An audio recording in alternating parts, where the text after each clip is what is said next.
প্রিয় দর্শক, আপনাদের সবাইকে স্বাগত জানাচ্ছি এনটিভির স্বাস্থ্য বিষয়ক নিয়মিত আয়োজন স্বাস্থ্য প্রতিদিন অনুষ্ঠানে। আপনাদের সাথে আছি আমি ডাক্তার সাদিয়া ফাতেমা কবির। দর্শক, আমরা যে বিষয়টি নিয়ে আলোচনা করব তা হলো অ্যান্টিবায়োটিক রেজিস্ট্যান্স ও তার বর্তমান প্রেক্ষাপট। এই বিষয়ে আলোচনা করার জন্য আমাদের স্টুডিওতে উপস্থিত থাকছেন এ বিষয়ের একজন বিশেষজ্ঞ। চলুন পরিচিত হই আমাদের আজকের অতিথির সাথে। ডাক্তার আবু সাইদ মোহাম্মদ মোসাদ্দেক 1970 সালের জানুয়ারিতে নওগাঁ জেলায় জন্মগ্রহণ করেন। তিনি 1994 সালে রাজশাহী মেডিকেল কলেজ থেকে এমবিবিএস ডিগ্রি অর্জন করেন। এরপর তিনি চিকিৎসা বিজ্ঞানে উচ্চতর এমফিল ডিগ্রি লাভ করেন। বর্তমানে তিনি উত্তরা আধুনিক মেডিকেল কলেজের ফার্মাকোলজি বিভাগের অধ্যাপক ও বিভাগীয় প্রধান হিসেবে কর্মরত আছেন। স্যার, আপনাকে স্বাগত জানাচ্ছি আমাদের অনুষ্ঠানে। এনটিভিকেও স্বাগত আমাকে আমন্ত্রণ জানানোর জন্য। স্যার, আমাদের আজকের আলোচনার বিষয় যেহেতু অ্যান্টিবায়োটিক রেজিস্ট্যান্স ও বর্তমান প্রেক্ষাপট, আমি প্রথমে একটু জানতে চাইবো যে অ্যান্টিবায়োটিক রেজিস্ট্যান্স বলতে আমরা কি বুঝি? অ্যান্টিবায়োটিক রেজিস্ট্যান্স একটা সিম্পল জিনিস। যখন আমরা অ্যান্টিবায়োটিক কোনো রোগ সংক্রমণের চিকিৎসার জন্য দেই, তখন ব্যাকটেরিয়া তখন নিজেকে পরিবর্তন করে ফেলে। পরিবর্তন করার ফলে সেই অ্যান্টিবায়োটিকের কার্যকারিতা কমে যায় এবং ব্যাকটেরিয়াটা অনেক দিন বেঁচে থাকে এবং নতুন নতুন রোগ সংক্রমণ করে থাকে, যার চিকিৎসা করা সত্যি অনেক দূরও হয়ে যায়। এটাকেই অ্যান্টিবায়োটিক রেজিস্ট্যান্স বলে। আচ্ছা স্যার, এই যে অ্যান্টিবায়োটিক রেজিস্ট্যান্স, এটা কেন হচ্ছে বা কিভাবে হচ্ছে? একটা জিনিস হতে পারে যে অ্যান্টিবায়োটিক যখন দেওয়া হচ্ছে তখন আমি আগেও বলেছি যে ব্যাকটেরিয়া তাকে পরিবর্তন করে ফেলে। পরিবর্তন করার ফলে অ্যান্টিবায়োটিকটা কাজ করে না। এই পরিবর্তনটা যেভাবে হয়ে থাকে সেটা হচ্ছে মলিকুলার মেকানিজমের মাধ্যমে। সেটা যেমন জেনেটিক সিকোয়েন্সটা চেঞ্জ করে ফেলে, জিনে পরিবর্তন করে ফেলে, অথবা ব্যাকটেরিয়া তার অন্য কোনো প্রজাতি থেকে নতুন জিন নিয়ে নিজেকে ওই অ্যান্টিবায়োটিকের বিরুদ্ধে প্রতিরোধ গড়ে তোলে। আর অন্যভাবে যদি আমরা দর্শকের জন্য সাধারণভাবে আমরা যদি বলি, অ্যান্টিবায়োটিক যখন ব্যবহার করা হয়ে থাকে, জীবাণু তার এগেনস্টে একটা এনজাইম তৈরি করতে, যা ওই ব্যাকটেরিয়া ওই অ্যান্টিবায়োটিকটাকেই ভেঙে ফেলে। তার ফলে আর অ্যান্টিবায়োটিক কাজ করতে পারে না। অথবা অ্যান্টিবায়োটিক যখন ব্যবহার করা হয়ে থাকে তখন সেখানে ব্যাকটেরিয়ার কোষের মধ্যে অ্যান্টিবায়োটিকটা কম প্রবেশ করতে পারে অথবা নাও প্রবেশ করতে পারে। আচ্ছা, এইরকম আরও কিছু কারণ আছে যার জন্য অ্যান্টিবায়োটিক রেজিস্ট্যান্স ডেভেলপ করে। আচ্ছা স্যার, এই যে অ্যান্টিবায়োটিক রেজিস্ট্যান্স এখন শোনা যাচ্ছে যে বাংলাদেশে এবং সামগ্রিক বিশ্বেও যে এটা যে বিস্তার লাভ করছে, এই বিস্তারটা কেন লাভ করছে? এই বিস্তারটা লাভ করার জন্য এখন বাংলাদেশের প্রেক্ষাপটে যদি আমি বলি, তাহলে প্রধান কারণটা হচ্ছে অযৌক্তিক অপ্রয়োজনীয় ব্যবহার অ্যান্টিবায়োটিকের। যেখানে দরকার নেই সেখানে অ্যান্টিবায়োটিক আমাদের ব্যবহার হচ্ছে। আর একটা কারণ যেটা হতে পারে, যেটা হচ্ছে যে অ্যান্টিবায়োটিকের আমি যখন ওষুধের দোকানে যাচ্ছি, ওষুধের দোকানদার আমাকে অ্যান্টিবায়োটিক দিচ্ছে। এই যে এইভাবে ব্যবহারটা, এইভাবে পাওয়াটা, এই যে ফ্রিলি যেটা পাচ্ছি আমি অ্যান্টিবায়োটিক ওষুধের দোকান থেকে, সেটা একটা বিরাট কারণ। অনভিজ্ঞ এবং অজ্ঞ ব্যবহার। হ্যাঁ, অজ্ঞ ব্যবহার। আচ্ছা, যেখানে দরকার নেই সেখানেও ব্যবহার। আচ্ছা স্যার, বিশ্বব্যাপী বিস্তার লাভের কারণ কি এগুলোই? বিশ্বব্যাপী বিস্তার লাভের কারণও এটা। তার সাথে সাথে আরও যেটা WHO, বিশ্ব স্বাস্থ্য সংস্থা যেটা বলেছে, সেটা হচ্ছে এটা একটা কারণ, অযৌক্তিক অপ্রয়োজনীয় ব্যবহার। যদি হসপিটাল এবং ক্লিনিকের অপরিচ্ছন্নতা, ত্রুটিপূর্ণ স্বাস্থ্যবিধি। আর একটা জিনিস আছে যেটা হচ্ছে মানবদেহের ক্ষেত্রে না, কৃষিক্ষেত্রে এবং পশু ক্ষেত্রে অ্যান্টিবায়োটিকের অযাচিত ব্যবহার। আবার তারপরে যেটা হচ্ছে যে অ্যান্টিবায়োটিক যখন আমরা ব্যবহার করছি, সেটা রোগ সংক্রমণের জন্য ব্যবহার করি, তখন দেখা যাচ্ছে অ্যান্টিবায়োটিক যতদিন ব্যবহার করার জন্য একজন চিকিৎসক নির্দেশনা দিয়েছে তা না করা। আবার একটু ভালো হয়ে গেছে, আমি অ্যান্টিবায়োটিক ব্যবহার বন্ধ করে দিলাম। এই জিনিসটা খুবই গুরুত্বপূর্ণ। এগুলোই কারণ। স্যার, অ্যান্টিবায়োটিক রেজিস্ট্যান্সের যে বর্তমানে বাংলাদেশের প্রেক্ষাপটটা কি? বাংলাদেশে এখানে একটা জিনিস, যে বাংলাদেশে কোনো জাতীয় এরকমভাবে তথ্য নাই। আচ্ছা, যে ক্ষুদ্র ক্ষুদ্র কিছু তথ্য আছে, যেমন আমাদের নিজস্বই কিছু একটা পরীক্ষা আছে, আমরা একটা পরীক্ষা করেছি আমাদের কলেজে, সেখানেও দেখা গেছে যে অ্যান্টিবায়োটিক রেজিস্ট্যান্সের কতগুলো খুবই ভয়াবহ অবস্থা। কিন্তু জাতীয় তথ্য ভাণ্ডার অথবা তথ্য সংরক্ষণের কোনো এখন পর্যন্ত কোনো সেরকমভাবে তৈরি হয় নাই। আচ্ছা, এটা তো একটা ব্যর্থতা বলা যেতে পারে। অবশ্যই এটা আমাদের সামনে আগিয়ে নিতে হবে এটাকে। আচ্ছা স্যার, তাহলে সেই ক্ষেত্রে বর্তমান প্রেক্ষাপট সম্পর্কে যদি আমরা জানতে চাই, তাহলে সামগ্রিকভাবে বাংলাদেশের ক্ষেত্রে আপনার মতামত কি থাকবে, যে অ্যান্টিবায়োটিক রেজিস্ট্যান্সের যদি বর্তমান বাংলাদেশের প্রেক্ষাপটটা আমরা জানতে চাই? আমি এক্ষেত্রে একটু গ্লোবালের একটা জিনিসই আমি বলবো। গ্লোবালি আপনার অ্যান্টিবায়োটিক রেজিস্ট্যান্সের জন্য প্রত্যেক বৎসর 7 লাখ লোক মারা যায়। আচ্ছা। তার মধ্যে ইউরোপে শুধু 23,000 আর উত্তর আমেরিকার 25,000। আচ্ছা আর এরপরে যতটুকু থাকে সেটা আফ্রিকা এবং এশিয়া মহাদেশে। আচ্ছা তাহলে দুইটাই অন্যতম মহাদেশ। আমার মনে করি যে এইখানেই মেজর ডেথগুলো হচ্ছে, মারা যাচ্ছে রোগীগুলো অ্যান্টিবায়োটিক রেজিস্ট্যান্সের জন্য। আচ্ছা স্যার, এই যে আপনি বললেন যে অ্যান্টিবায়োটিক রেজিস্ট্যান্সের জন্য যে বছরে 7 লাখ রোগী মারা যাচ্ছে, স্যার এই যে মৃত্যু হার তো বৃদ্ধি পেয়েছে আগের তুলনায়। হ্যাঁ, আগের থেকে বৃদ্ধি পাচ্ছে। তবে স্যার, তাহলে স্যার আমি যদি জানতে চাই যে এই বৃদ্ধি প্রাপ্তির কারণটা কি? এই বৃদ্ধি প্রাপ্তির কারণ আবার আমি যদি বলি যে অযাচিতভাবে অ্যান্টিবায়োটিকের ব্যবহার প্রথম কারণ। আবার আরেকটা জিনিসও আমরা যেটা বলা হয় না যে যেটা নতুন অ্যান্টিবায়োটিকের আবিষ্কার না হওয়া। আচ্ছা। তার সাথে সাথে আমি কিছুক্ষণ আগে যেটা বলেছি যে ত্রুটিপূর্ণ স্বাস্থ্যবিধি, অ্যান্টিবায়োটিকের অযাচিত ব্যবহার, তারপরে অপরিচ্ছন্নতা, কৃষি এবং পশুপালন ক্ষেত্রে অ্যান্টিবায়োটিকের অযাচিত ব্যবহার। আচ্ছা স্যার, এই যে অ্যান্টিবায়োটিক রেজিস্ট্যান্স, তার মানে তো বেশ দ্রুত এবং খুব ভয়াবহ একটা আকার ধারণ করতে চলেছে। তো স্যার ভবিষ্যতে এ সম্পর্কে কি কি সমস্যা হতে পারে? এখানে আমি ব্রিটিশ অর্থনীতিবিদ জিম ওনিল 2014 সালের ডিসেম্বরে একটা সমীক্ষা উনি প্রকাশ করেছেন যে যদি এই অবস্থা চলতে থাকে তাহলে 2050 সালে অ্যান্টিবায়োটিক রেজিস্ট্যান্সের ইনফেকশনের জন্য 1 কোটি লোক মারা যাবে সারা পৃথিবীতে প্রত্যেক বৎসর। তার মধ্যে যদি আমরা চিন্তা করি তাহলে এশিয়া মহাদেশে 47,50,000 লোক মারা যাবে।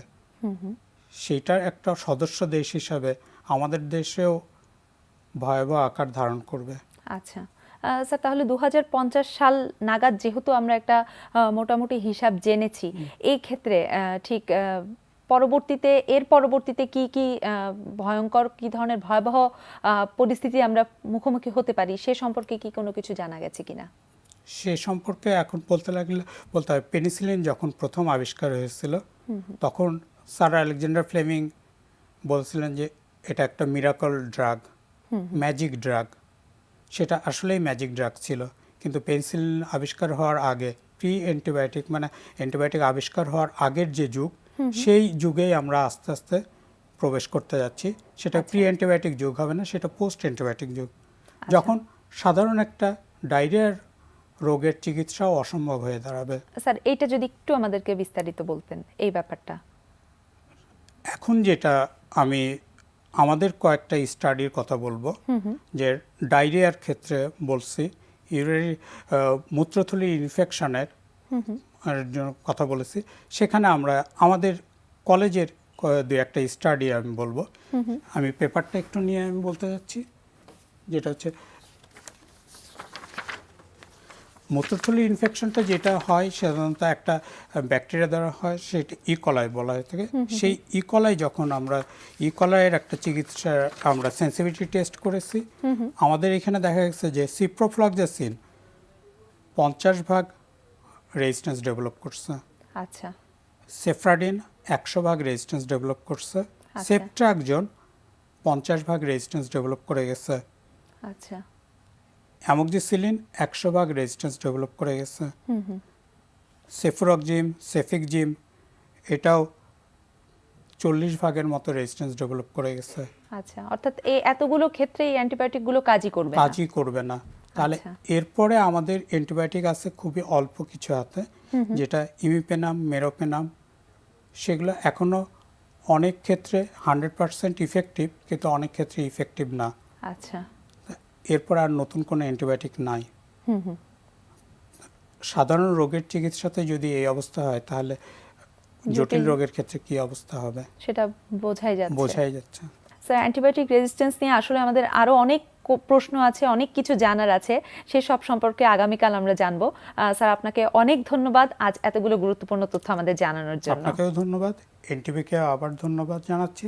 প্রিয় দর্শক, অ্যান্টিবায়োটিক রেজিস্ট্যান্স ও তার বর্তমান প্রেক্ষাপট সম্পর্কে জেনে নিলাম বেশ কিছু গুরুত্বপূর্ণ তথ্য, তবে জানার আরও অনেক কিছু বাকি আছে, সে সম্পর্কে আমরা জেনে নেব আগামীকাল। দর্শক, অনুষ্ঠানের এ পর্যায়ে নিয়ে নিচ্ছি ছোট্ট বিরতি, কোথাও যাবেন না, আমাদের সাথেই থাকুন। প্রিয় দর্শক, বিরতির পর আবারও স্বাগত জানাচ্ছি স্বাস্থ্য প্রতিদিনে। এবারে থাকছে আপনাদের জন্য আমাদের নিয়মিত আয়োজন সুস্থ দেহ সুস্থ মন। আজকের এপিসোডে আমরা যেটা দেখব স্ট্যাবিলিটি বল দিয়ে কিভাবে সুইমিং করা যায়। সবাই তো শিশুরা বা বড়রাও মনে করে যে হ্যাঁ, সুইমিং করতে গেলে কি হবে, পানি লাগবে না। তো আমরা আজকে দেখব যে কিভাবে বাতাসে বল দিয়েও সুইমিং করা যায় এবং সুইমিং করার যে উপকারিতাগুলো সেগুলো কিভাবে পানি ছাড়াই করে সেই উপকারিতাগুলো পাওয়া যায়। এবং বাচ্চাদের জন্য বিশেষ করে এই ব্যায়ামগুলো খুব কার্যকরী, কারণ সাঁতারে যেটা হয় যে ওদের লম্বা হওয়াতে খুব হেল্প করে এবং এটা শরীরের জয়েন্টগুলোতে অত প্রেশার পড়ে না, ফলে ওদের লেংদেনিং বা অ্যালাইনমেন্টাল কোনো প্রবলেম থাকলে বা না থাকলে পরেও এগুলোতে ভালো রকম ইমপ্রুভমেন্টটা হয়। তো এখানে আমাকে হেল্প করবে লিও। তো লিও, শুরু করো। আজকে তো তুমি অনেক বড় একটা বল পেয়ে গেছো না, সেই বল দিয়ে এখন কি করবে, সাঁতার করবে বল দিয়ে খেলার বদলি, কারণ এটা দিয়ে ফুটবল খেলা যাবে না, তাই তো? তো শুরু করো। ওকে, নাইস। এখন আমরা দেখবো যে প্রথমে সাঁতার শিখতে গেলে একটা শিশু কি করে, প্রথমে পানারে। Okay, single leg up, nice, and stay balanced, good. Okay, and now double leg. হ্যাঁ, তখন কিন্তু আমরা যেটা দেখবো যে ব্যালেন্সটা কিন্তু অনেকটুকু কোর মাসেলের উপরে। হ্যাঁ, কোর মাসেলটা এখানটা স্ট্রং রেখে তাকে করতে হচ্ছে, বলে ব্যালেন্সটা করতে হচ্ছে। ওকে, ফাইন, শুরু করো। Yes, good, nice, straight leg. এবং এখানে ব্যালেন্সের ব্যাপারটা হয়, কারণ বল ঠিকমতো যদি ওর আয়ত্তে না থাকে, বল ছুটে গেলে কিন্তু ও পড়ে যাবে। ওকে, এবার যেটা করো যে সুইমিংয়ের সময় রিয়েলি যেমন করে শিশুরা বা বড়রাও কিভাবে সাঁতার কাটে, বলে এবার সাঁতার কেটে দেখো। Fine, yes, nice, nice, good. এক ধরনেরই সাঁতার না করে আর কত ধরনের সাঁতার দেখাতে পারবে তুমি? দেখি, পা ডাউন, ইয়েস, নাইস। এখান থেকে কেমন করে, yes, one, stay, good, and two, fine. এখানে আমরা দেখছি যে ফ্লেক্সিবিলিটিটাও বাড়ছে তার এবং ব্যালেন্স থাকছে, হাতের পাওয়ারটা হচ্ছে। And last one, good. Okay, up লিও, আস্তে আস্তে। তো তুমি তো বলেই সাঁতার পেরে গেলে, তুমি কি পানিতেও সাঁতার পারো?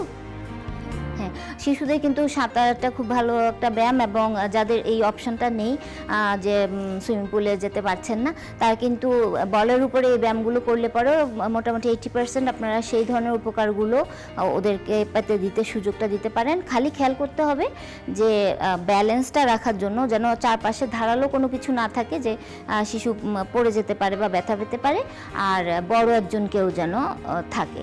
এবং আশা করি যে এই ব্যায়ামগুলো করলে শিশুরা খুব আনন্দ পাবে এবং ওদের উপকারগুলো সঠিকভাবে হবে। প্রিয় দর্শক, হঠাৎ করে কেউ অজ্ঞান হয়ে গেলে চিকিৎসকের শরণাপন্ন হবার পূর্বে কি কি করবেন, চলুন সে সম্পর্কে জেনে নেওয়া যাক একজন চিকিৎসকের কাছ থেকে। হঠাৎ করে অজ্ঞান হয়ে যাওয়ার বিভিন্ন কারণ থাকতে পারে, যেমন মাথায় রক্ত সাপ্লাই কমে যাওয়া, শরীরে গ্লুকোজের পরিমাণ কমে যাওয়া, অথবা হঠাৎ করে ভয় পেলে।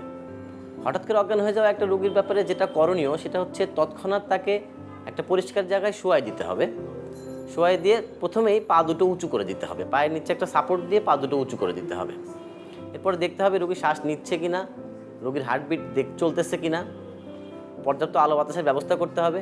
রোগীর কাঁধ ঝাঁকি দিয়ে তাকে জিজ্ঞাসা করতে হবে আপনি ঠিক আছেন কিনা, আর ওকে। এরপরে রোগীর শরীরের টাইট কাপড় চোপড়গুলোকে যদি ঢিলা করে দেওয়া যায়, এবং এক্ষেত্রে সাধারণত আমরা যেটা করি, রোগীর অজ্ঞান হওয়ার কারণ অনুসন্ধান করে সেই অনুযায়ী চিকিৎসা দিই। উপস্থিত আশেপাশে যারা থাকবেন তাদের যেটা করণীয় সেটা হচ্ছে যে ওই মুহূর্তে রোগীকে চিকিৎসকের কাছে নিয়ে যাওয়া, পার্শ্ববর্তী হাসপাতালে নিয়ে যাওয়া। আর যদি জানা থাকে যে রোগী ডায়াবেটিক আগে থেকে জানা থাকে, সেক্ষেত্রে জ্ঞান ফেরার সাথে সাথে মুখে চিনির শরবত, অথবা আগেই যদি ব্যবস্থা করা যায় শিরায় গ্লুকোজ স্যালাইন দিতে হবে। প্রিয় দর্শক, এবারে থাকছে আপনাদের জন্য আমাদের আজকের হেলথ টিপস। যারা চোখে কন্টাক্ট লেন্স ব্যবহার করেন তারা কখনো লেন্স পরা অবস্থায় সুইমিং পুলে সাঁতার কাটবেন না, কারণ সুইমিং পুলের পানি অনেকে ব্যবহার করেন বলে এখান থেকে চোখে ভাইরাল ইনফেকশন হতে পারে। আবার পানির ক্লোরিনের কারণে আপনার কন্টাক্ট লেন্স নষ্ট হয়ে যেতে পারে। প্রিয় দর্শক, আমাদের অনুষ্ঠান সম্পর্কে যদি আপনাদের কিছু জানার থাকে অথবা আমাদের অনুষ্ঠান সম্পর্কে আপনার যে কোনো মতামত বা পরামর্শ লিখে পাঠাতে পারেন এই ঠিকানায়। প্রযোজক স্বাস্থ্য প্রতিদিন, এনটিভি, বিএসসিসি ভবন, 7 তলা, 102 কাজী নজরুল ইসলাম এভিনিউ, কারণ বাজার, ঢাকা 1215। ফ্যাক্স 914338 থেকে 7 পর্যন্ত, অথবা ইমেইল করুন স্বাস্থ্যপ্রতিদিন@ntvbd.com এই ঠিকানায়। প্রিয় দর্শক, স্বাস্থ্য প্রতিদিনের আগামী পর্বে আপনাদের জন্য যা থাকছে: অ্যান্টিবায়োটিক যখন যেখানে দরকার তখন সেখানেই শুধু চিকিৎসক ব্যবহার করবেন। যেমন আপনাকে সাধারণ যদি বলি, ডায়রিয়ার চিকিৎসার জন্য অ্যান্টিবায়োটিক দরকার আছে, কিন্তু সব ডায়রিয়ার জন্য দরকার নাই। যেটা ভাইরাস দ্বারা হচ্ছে তার ক্ষেত্রে অ্যান্টিবায়োটিকের কোনো রোল নেই, ভূমিকা নেই, সেক্ষেত্রে আমি দিব না। সেটা দেওয়ার জন্য কখন অ্যান্টিবায়োটিক ব্যবহার করব, যথাযথ পরীক্ষার মাধ্যমে নিশ্চিত হয়ে আমি নির্দিষ্ট অ্যান্টিবায়োটিকটা ব্যবহার করব। এবং অ্যান্টিবায়োটিক রেজিস্ট্যান্স যাতে না হয় সেজন্য চিকিৎসকরা আমার ওষুধ প্রশাসন এবং স্বাস্থ্য প্রশাসন এবং সরকারকে যেটা বলতে পারে যে অ্যান্টিবায়োটিক ব্যবহারের একটা জাতীয় নীতিমালা প্রণয়ন করা উচিত, সুনির্দিষ্ট জাতীয় নীতিমালা প্রণয়ন করা উচিত এবং একটা কর্মপরিকল্পনা প্রণয়ন করা উচিত।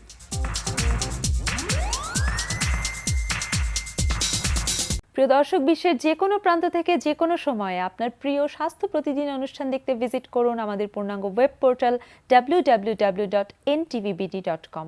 দর্শক, আজ এ পর্যন্তই। সবাই ভালো থাকুন, সুস্থ থাকুন, এনটিভির সাথেই থাকুন।